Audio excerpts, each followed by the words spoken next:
जय सिया राम। बाल कांड में दोहा संख्या 188, उसके ऊपर वाली चौपाई से आरंभ कर रहे हैं। अवधपुरी क्योंकि पहले कह रहे हैं यह सब रुचिर चरित में भाखा, अब सो सुनहु जो बीच ही राखा। जो बीच में कथा छोड़ दी, अब उसको कहने जा रहे हैं। अवधपुरी रघुकुल मनिराऊ, वेद विदित तेहि दशरथ नाऊ। अयोध्या में रघुकुल रघुवंश के शिरोमणि राजा दशरथ नाम के एक राजा हुए। धर्म धुरंधर, गुण निधि ज्ञानी, हृदय भगति मति सारंग पानी। जो धर्म की धुरी को धारण करने वाले थे, जिनका जीवन चक्र धर्म को केंद्र में मानकर चलता था। उनके जीवन के केंद्र में धर्म होता था, उसी को कहते हैं धर्म धुरंधर। जिसके जीवन की धुरी सदा धर्म हो। धर्म पूजा पाठ, आरती, व्रत, उपवास ये नहीं है। रामचरितमानस हमें धर्म के वास्तविक रूप को बताने के लिए ही लिखी गई है। गुणों की निधि थे और ज्ञानी भी थे।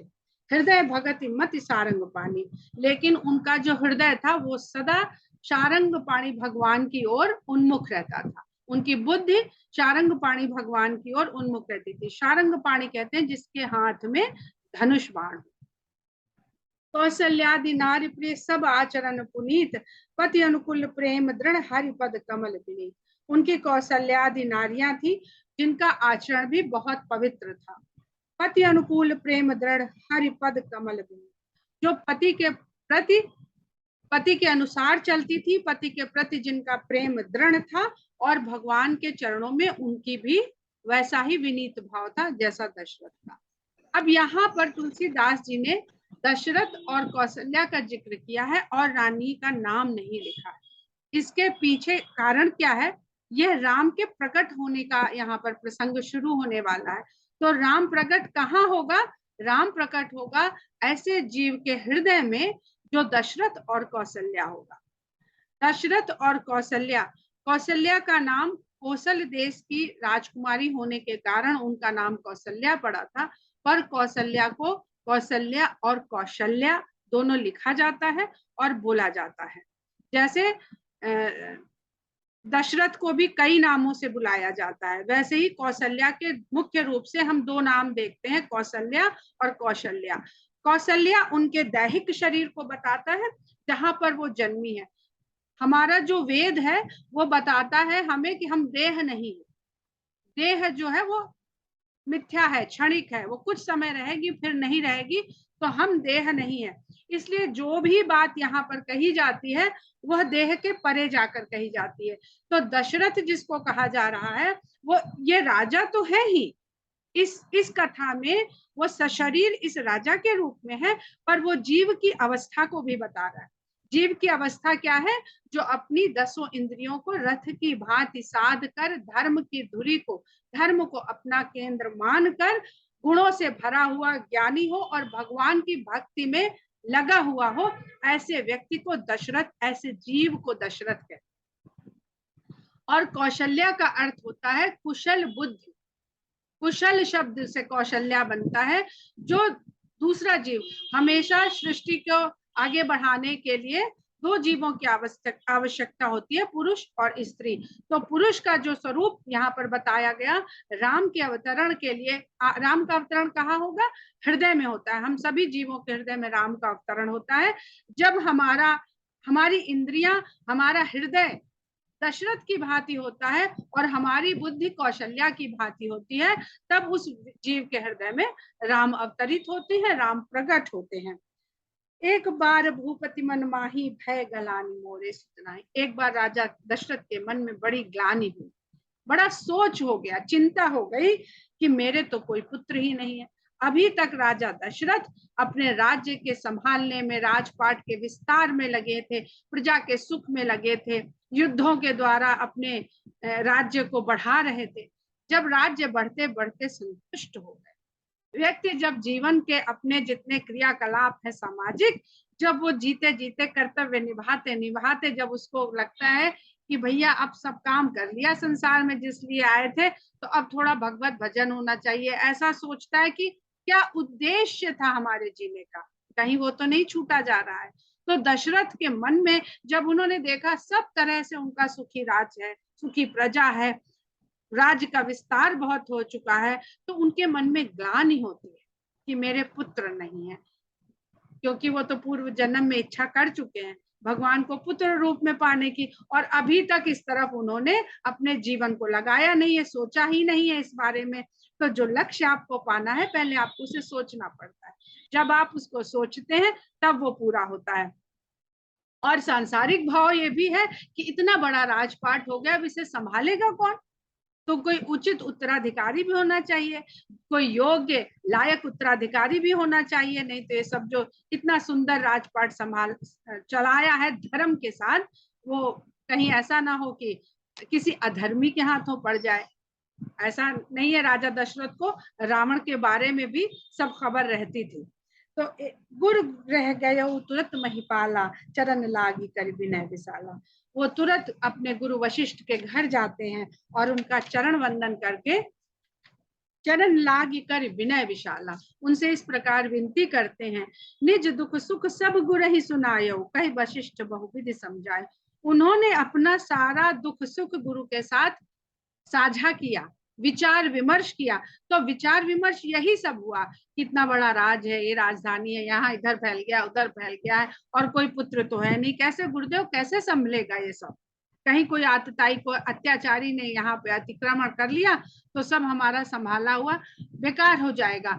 इसमें उनकी अपनी भावना नहीं है, जो हम लोग संसारिक लोग होते हैं उनके मन में होता है कि हमने इतनी बड़ी प्रॉपर्टी कर ली, इसे कौन भोगेगा। यहाँ भोगने का स्वभाव नहीं है, बातें हैं यहाँ संभालने की उनकी, कि कौन संभालेगा, हमारी इतनी प्रजा है, इसको कौन संभालेगा।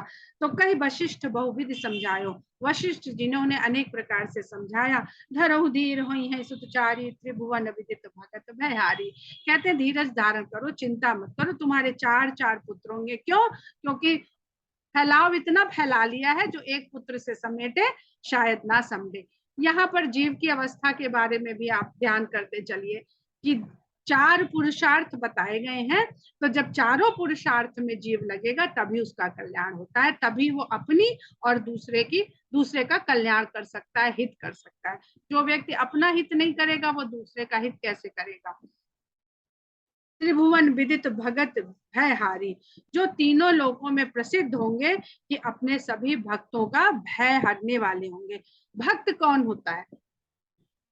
जो जिसके शरणागत होता है। आजकल लोग बहुत सबको मोदी भक्त कहने का, भक्त की परिभाषा ही बदल दी है, सबको भक्त कहने लगे हैं।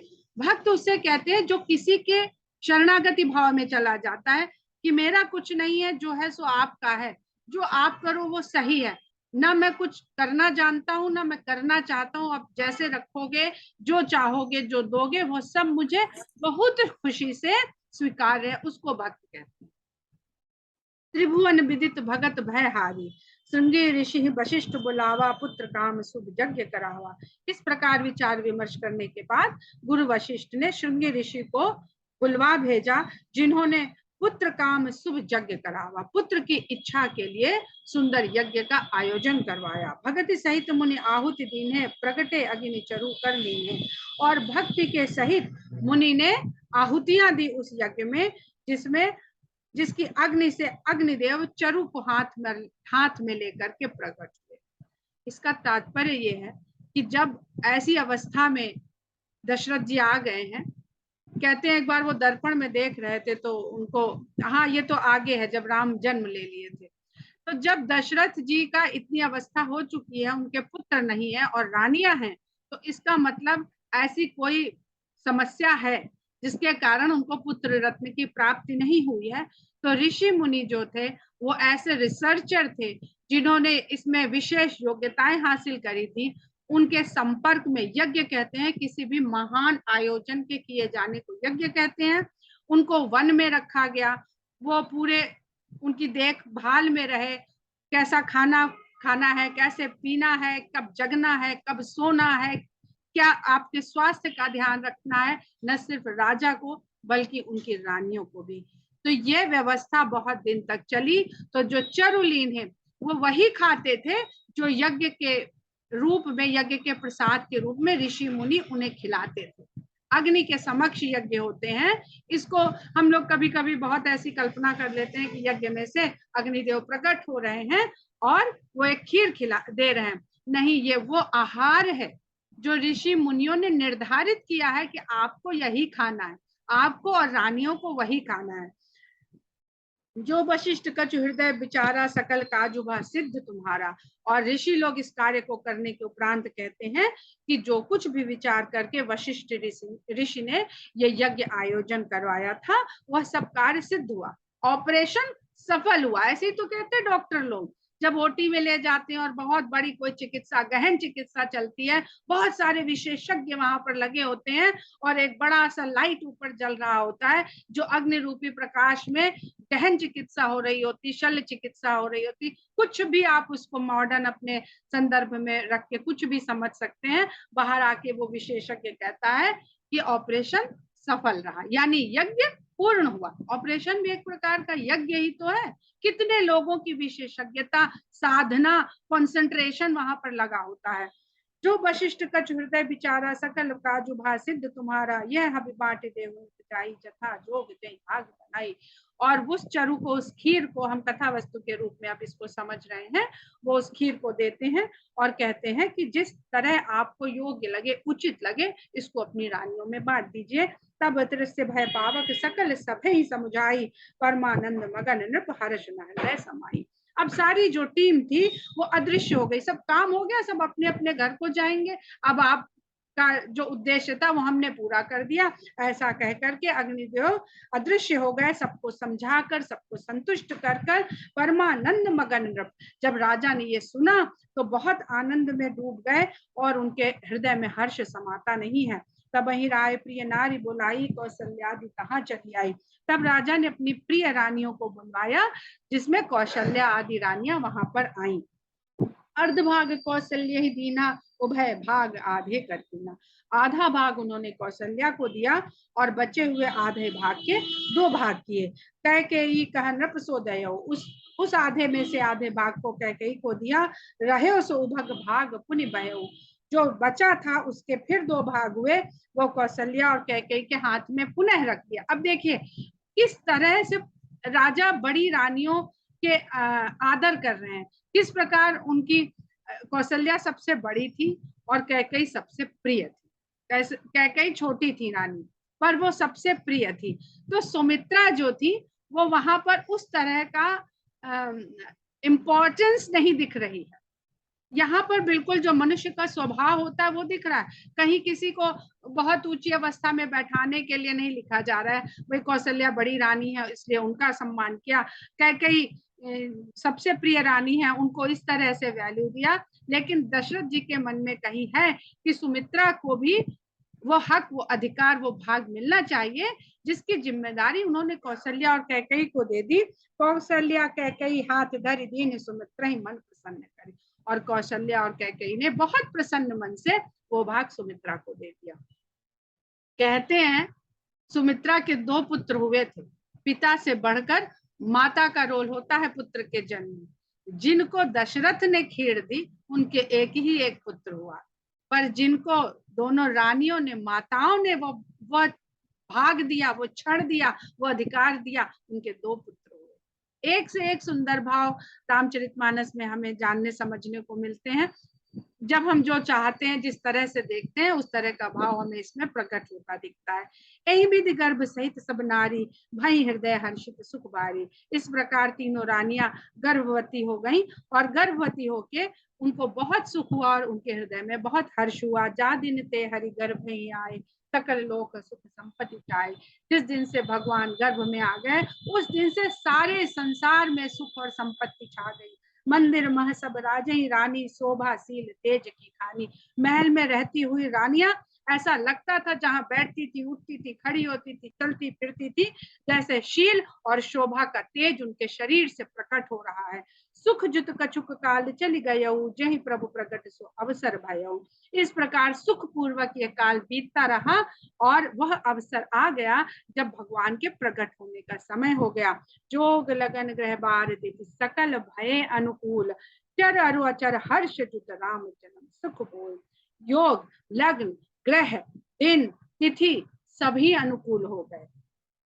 चर और अचर, जड़ और चेतन सभी के हृदय में हर्ष समा गया, क्योंकि चेतन तो अपनी हर्ष को अपने भाव से, अपने व्यवहार से प्रकट कर सकता है, पर जड़ को, जो अचेतन है, उसको भी भगवान ने ही बनाया है, तो वो भी हर्ष युक्त हो गए। जिनको हम कहते हैं धरती है, आकाश है, जल है, ये तत्व जड़ माने जाते हैं, ये भी हर्ष से भर गए। धरती लहलहाने लगी, उसमें हरियाली, पुष्प सब दिखने लगा। ये किस प्रकार से अपना हर्ष प्रदर्शित करते हैं? प्रकृति अपना हर्ष और कोप दोनों प्रदर्शित करती है, हालांकि उसको जड़ माना जाता है। तो कहते चर और अचर, जो चलने वाले थे और जो अचल थे, वो भी हर्ष के साथ भर गए। राम जन्म सुख मूल, और राम के जन्म का जान करके सभी के भी मन में सुख का मूल, जड़ पैदा हो गई। मूल कहते हैं जड़ को, वो जड़ नहीं जिसको हम निष्क्रिय कहते हैं। मूल का जो बोलचाल का भाषा है, शब्द है, वो जड़ है। नौमी तिथि मधुमास पुनीता, शुक्ल पक्ष अभिजित हरिप्रीता। मधुमास का महीना है, चैत का महीना है, और चैत का पवित्र महीना है, और नौमी तिथि है, शुक्ल पक्ष, शुक्ल पक्ष है, अभिजित हरिप्रीता, भगवान को प्रिय अभिजित मुहूर्त है। अभिजित मुहूर्त कहते हैं यही समय जो हम लोग बैठ के राम कथा सुन रहे हैं, इसको अभिजित मुहूर्त कहते हैं। जो यहाँ पर शुरू से लोग जुड़े हुए हैं, वो इस बात को जानते हैं कि जब हम लोग बैठ के मीटिंग करते थे कि कब शुरू किया जाए, क्या समय रखा जाए, तो यूं ही रख लिया सबको सुटेबल पाते हुए कि 11:30 से 12 ठीक है। तो सभी लोगों का नाश्ता हो गया, लंच में अभी टाइम है, जिनके बच्चे पढ़ने जाने वाले हैं वो जा चुके होंगे, हस्बैंड ऑफिस वाले होंगे वो ऑफिस जा चुके होंगे, तो हम लोगों ने 11:30 से 12 का समय रख दिया। 2-4 दिन के बाद हमारे एक मित्र हैं, जब उनसे हमने बताया कि इस तरह, वो भी राम भक्त हैं बहुत, तो उनसे बताया कि इस तरह से हमने एक शुरू किया है सेशन, तो उन्होंने कहा कि आपको पता नहीं है, ये अभिजित मुहूर्त में आपने शुरू कर दिया, हम लोगों को कुछ नहीं पता था। इस मुहूर्त में जो भी काम किया जाता है वो बहुत दीर्घ काल तक चलता है, और हम लोगों ने नहीं सोचा था। तो ये इस मुहूर्त का प्रभाव है कि जो हम लोगों ने यूं ही 1-2-4 लोग थे उनके साथ बैठ के इसको शुरू कर दिया था, वो क्यों इतना लंबा चला, क्योंकि वो भगवान को प्रिय मुहूर्त है। अभिजित हरिप्रीता, भगवान को प्रिय अभिजित मुहूर्त। मध्य दिवस अति शीत न घामा, दिन का बिल्कुल मध्य काल है, न तो सर्दी है न तो गर्मी है। अभी तो क्लाइमेट चेंज हो गया है, इसलिए अब चैत के महीने में बहुत भयंकर गर्मी पड़ती है, पर जिस काल की हम बात कर रहे हैं उस काल में चैत का महीना बहुत बहुत प्लेजेंट मौसम वाला महीना माना जाता है।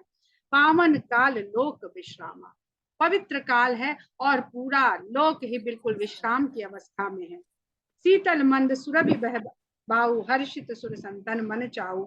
शीतल मंद बह रही है, सुगंधित, शीतल सुगंधित पवन बह रही है, और संतों के और देवताओं के मन में बड़ा चाव हो रहा है। क्यों हो रहा है? क्योंकि संत और देवता लोग वन प्रदेशों में, धरती में इधर उधर बिखरे हुए भगवान के प्रकट होने की जाने कब से प्रतीक्षा कर रहे हैं, तो वो चाव से देखते, आहा वो घड़ी आ गई है।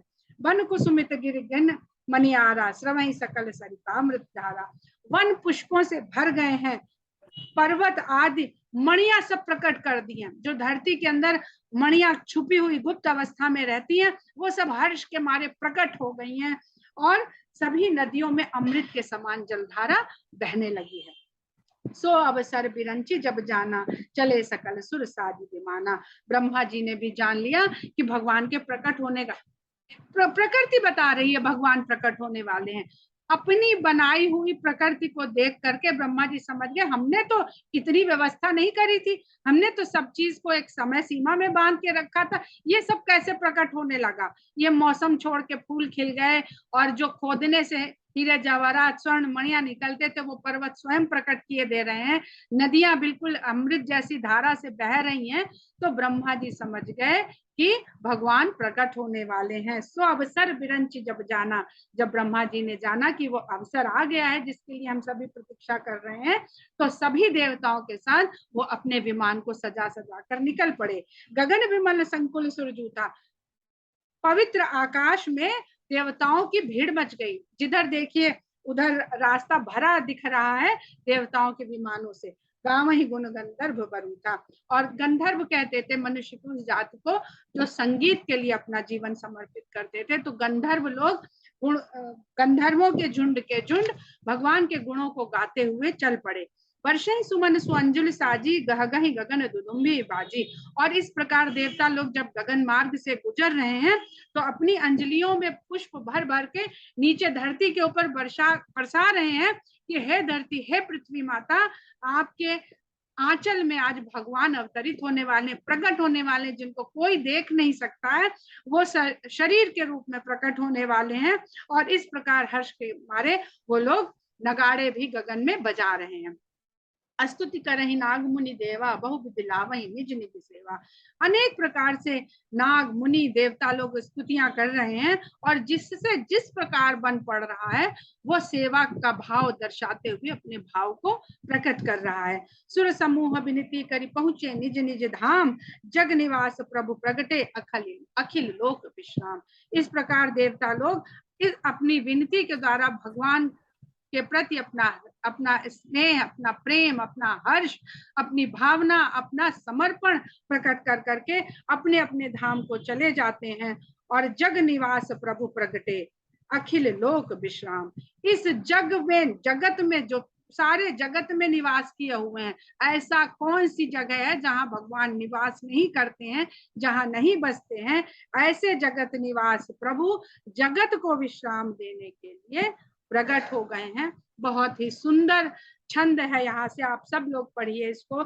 भय प्रगट कृपाला दीन दयाला, कौशल्या हितकारी, हर्षित महतारी मुनि मनहारी, अद्भुत रूप विचारी, लोचन अभिरामा तनु घन श्यामा, निज आयुध भुजचारी, भूषण बनमाला नयन विशाला, शोभा सिंधु खरारी। कहते हैं कि कौशल्या का कल्याण करने वाले, दीनों के ऊपर दया करने वाले, कृपा के सागर भगवान प्रकट हो गए हैं। देखिए जन्म नहीं लिखते हैं, जन्म भी लिख सकते थे, लेकिन भगवान प्रकट हुए हैं। हर्षित महतारी मुनि मनहारी, अद्भुत रूप विचारी। जो मुनियों के मन को हरने वाला अद्भुत रूप है, उसको देख के माता हर्षित हो गई हैं। लोचन अभिरामा तनु घन श्यामा, निज आयुध भुजचारी।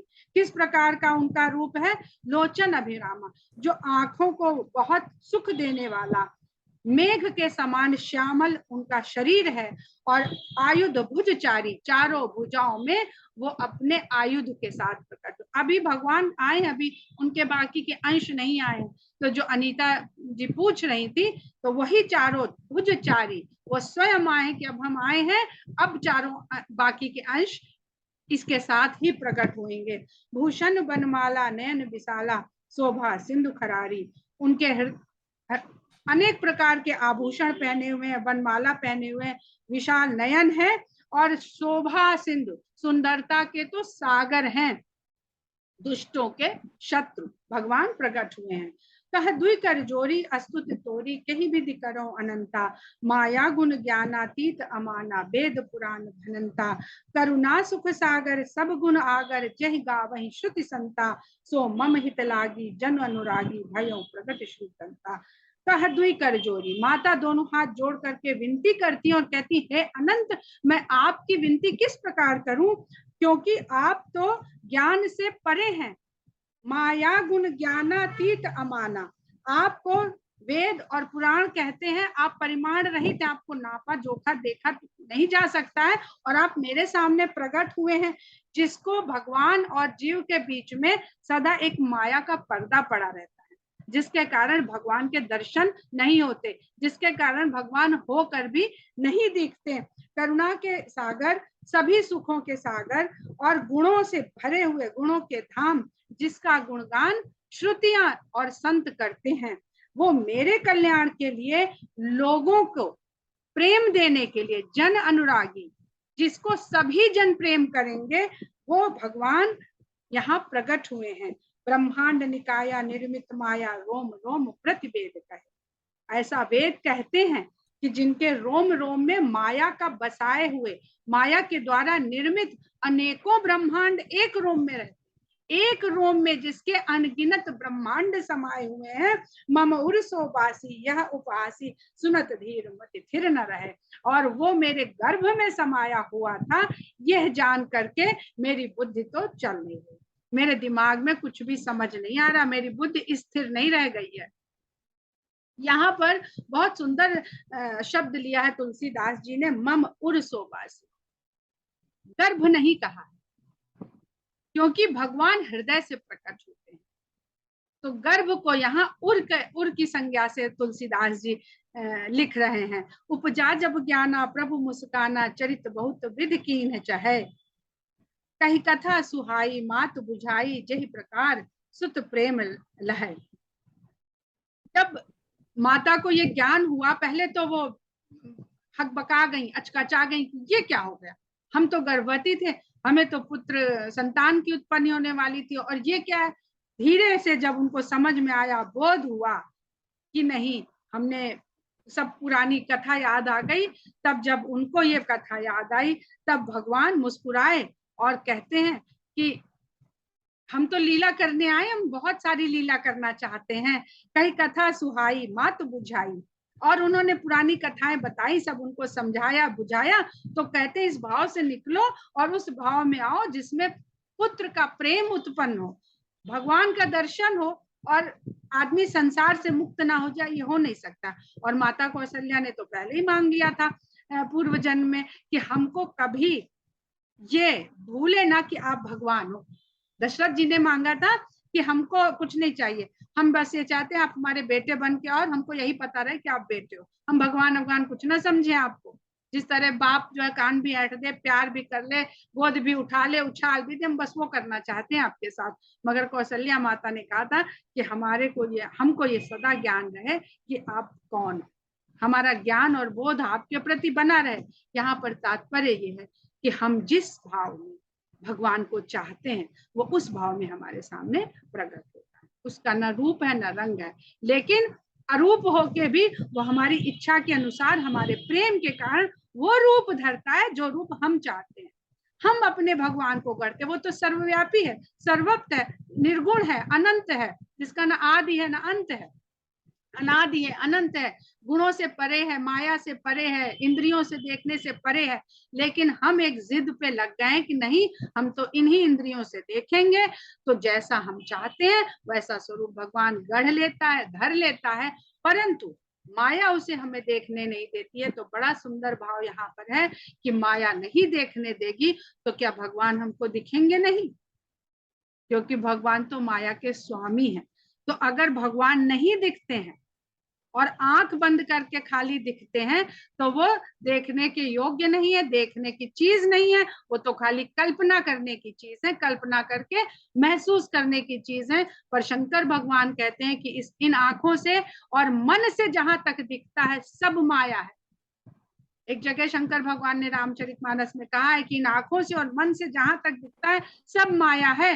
तो ये माया तभी हमको भगवान के बीच से हटती है जब हम दशरथ और कौशल्या जैसे भाव से भर जाते हैं, हम उस अवस्था में पहुंच जाते हैं, तो भगवान वैसे ही दिखता है जैसे बिल्कुल सामने प्रकट हो। माता पुनि बोली सो मति डोली तजहु ताती है रूपा। तो जब भगवान ने उनके दिमाग में ये सब बात ला दी, तो मति डोली, अब जो स्थिर हो गई थी, खो गई थी, समाधि अवस्था, तुरी अवस्था, जो भी अवस्था कह लीजिए भगवान को जानने की, देखने की हो सकती है, उस अवस्था में माता पहुंच गई थी। तो वहां से बुद्धि डोली, हिली, और कहाँ आई, वर्तमान में आई। तो फिर कहती हैं कि हे तात, यह रूप तज दीजिए कि जैसी की जैसी सुलीला अति प्रिय सीता, यह सुख बड़ा रूपा। चलो ठीक है, थैंक यू। आंटी आ गई क्या? शिशु की भांति लीला करिए आप, बिल्कुल जैसे अभी अभी जन्म, ये इतना विशाल विराट स्वरूप छोड़िए, ये चतुर्भुज विराट रूप में नहीं आए भगवान, चतुर्भुज रूप में आए, क्योंकि कौशल्या और दशरथ सारंग पाणी की आराधना करते थे। उनकी उपासना करते थे, उनका ध्यान करते थे। तो जिसका ध्यान करते थे भगवान उसी रूप में प्रकट हुए। तो कहती ये रूप अब छोड़िए और बालक का, शिशु का रूप लीजिए, क्योंकि वो वही माता को अति प्रिय होता है। उस सुख को, उस परम सुख को भी मैं महसूस करना चाहती हूँ। सुनि बचन सुजाना रोदन ठान, जैसे ही भक्त का भाव बदला भगवान का स्वरूप बदल गया। तो हम ही भगवान को गढ़ रहे हैं, हम ही भगवान को कैसे चाहेंगे, वैसा वैसा भगवान रूप देते रहते। तो कभी किसी से झगड़ा न करिए कि राम बड़े कि कृष्ण बड़े कि बच्चे बड़े कि जवान बड़े कि दुर्गा बड़ी कि शंकर बड़े, कभी मत लड़िए। ये मनुष्य है, जीव है, जो अब लड़ने को क्या कहें, लोग कहते हैं कि इनको छोड़ो इनको पूजो। तो हम अपने मन और भाव से जो स्वरूप चाहने लगे, जिसको प्रेम करने लगे, कहते ना प्रेम किया नहीं जाता हो जाता। आपको किसी से प्रेम हो गया और लोग कहें कि नहीं इसको प्रेम ना करो इसको करो, तो ऐसा संभव है? ऐसा नहीं संभव है। जब संसार में ये संभव नहीं है तो फिर भगवान के साथ ये कैसे संभव? तो जिस स्वरूप को आपका मन चाहता है, प्रेम करता है, आप सदा भगवान के उसी स्वरूप को प्रेम करिए। सुनि बचन सुजाना, इस प्रकार के वचन सुनते ही भगवान ने रुदन आरंभ कर दिया।